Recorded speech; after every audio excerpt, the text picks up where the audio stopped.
Olá, amigo cafeicultor!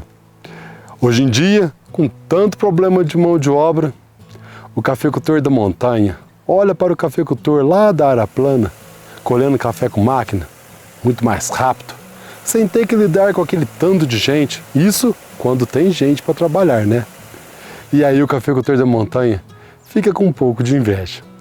E tem hora de aplicar o adubo, o defensivo, que também é bem mais fácil na lavoura plana. Enfim, são vários motivos para dizer que a vida do cafeicultor de montanha é bem mais penosa do que a do mecanizado. Mas, apesar disso tudo, eu conheço muitos cafeicultores de montanha que dizem que não troca por nada. E eu dou razão para eles. Porque na cafeicultura de montanha tem muitos pontos fortes também, muitas vantagens. O problema aqui é quando o cafeicultor que está na montanha não identifica, não tira o proveito dessas vantagens.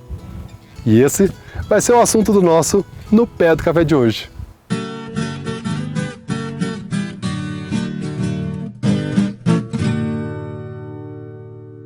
E eu começo o vídeo mandando um abraço para todos os cafeicultores que estão no solo plano.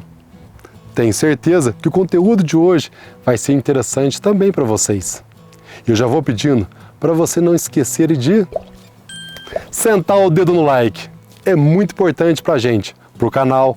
E também fica interessante se você comentar aqui, deixe sua opinião sobre o assunto. É uma alegria para a gente ver que vocês estão interagindo com o tema. Eu leio todos, não dá tempo de responder todo mundo, mas eu leio todos e deixo o meu like no comentário de vocês, sempre. Pode conferir. E eu quero dizer também que em breve teremos grandes novidades por aqui. Com certeza vai revolucionar algumas questões e trazer grandes vantagens para você, cafeicultor. O No Pé do Café mantém sempre esse objetivo, servir ao cafeicultor. É isso. Um dos maiores avanços da cafeicultura, da agricultura em geral, foi a capacidade de substituir a mão de obra pela mecanização. E não tem a ver com tirar emprego de pessoas. É simplesmente pelo fato de que as pessoas não querem mais realizar determinados tipos de trabalho.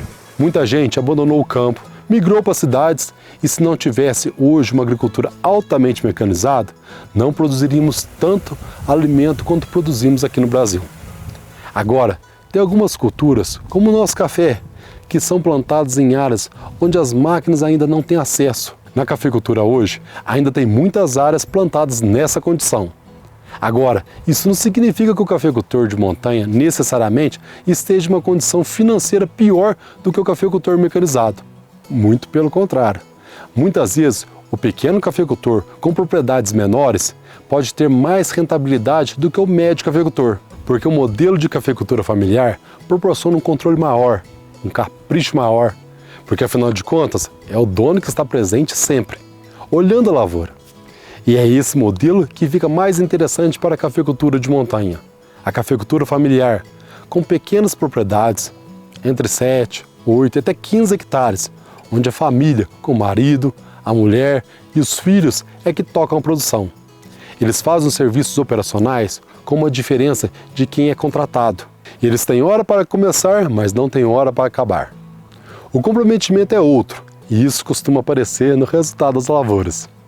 Falando em custo por hectare, o cafeicultor de montanha gasta em torno de R$20 mil por hectare. Quando é a família que toca, esse custo cai para perto de R$15 mil. Vamos tomar como exemplo uma propriedade que tenha 10 hectares. Se ela produzir, em média, 35 sacas de café por hectare, isso vai dar em torno de R$30 mil por hectare.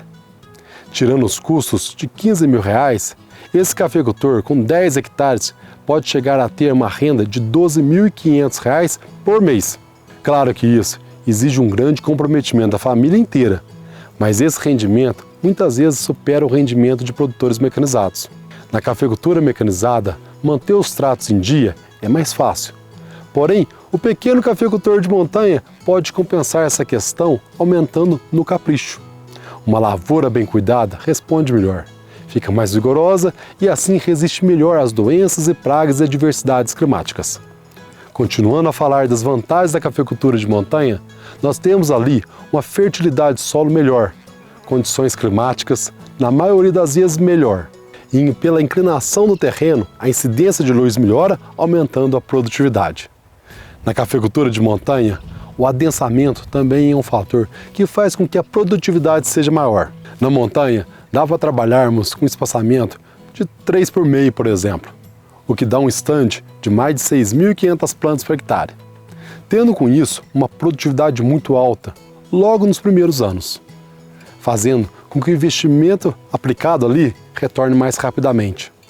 Outro fator interessante do adensamento é que ter mais plantas fica mais abafado. Isso dificulta o crescimento do mato, diminui a pressão e reduz o custo do controle do mato. Outra vantagem do adensamento, uma melhor resposta à lavoura pós-poda. É isso mesmo. Quanto mais planta por hectare, melhor a recuperação após a poda e melhor produtividade. Quer mais uma? Na lavoura mecanizada, as várias entradas do trator, principalmente em período de chuva, faz com que o solo fique compactado. E aí, a gente já sabe a diferença de ter um solo mais ou menos compactado, na retenção de água, nutrientes tão importantes para a planta. Um solo mais rico, mais fértil, faz com que o agrônomo, baseado na análise do solo, é claro, muitas vezes possa reduzir a dose do adubo. É mais economia.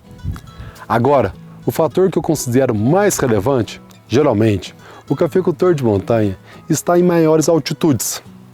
Tem cafeicultura mecanizada em grandes altitudes, mas a maior parte das áreas mais elevadas estão, obviamente, nas montanhas. E essa condição é importantíssima para produzir cafés especiais com mais qualidade. Os melhores cafés, na sua grande maioria, vêm de regiões mais altas. E é claro que se o cafeicultor souber trabalhar isso, ele pode agregar muito valor ao seu café, aumentando e muito a sua lucratividade. Fazer café especial dá trabalho, mas se fizer bem feito, o retorno é garantido. Tem um ponto da cafeicultura de montanha que une as vantagens da montanha com algumas facilidades do plano. É o fato de poder utilizar as derriçadeiras manuais, de se utilizar terraceamento para poder utilizar máquinas na colheita também. O canhão e o drone vieram facilitar as pulverizações e os adubos de liberação controlada reduziram o número de aplicações, diminuindo a exigência da mão de obra. E herbicida pré-emergentes também ajudam pelo fato de controlar por 4, 5 meses a pressão do mato. Então, tem também todas as facilidades que o cafeicultor de montanha pode, dentro das suas possibilidades, incorporando no seu dia a dia. Muito bem, estão aí as muitas vantagens de produzir em montanha. Você tem mais alguma que eu não falei aqui? Deixe nos comentários. De qualquer maneira, a cafeicultura, esteja onde ela estiver, no plano ou na montanha, é apaixonante. E se levados com capricho e carinho, pode nos dar muito retorno e prazer. Eu quero lembrar você que esteve até agora conosco, que deixe seu like. É importantíssimo para o canal. Então, se ainda não deixou, senta o dedo no like. Eu agradeço muito essa atenção de vocês. Um grande abraço e até no próximo No Pé do Café.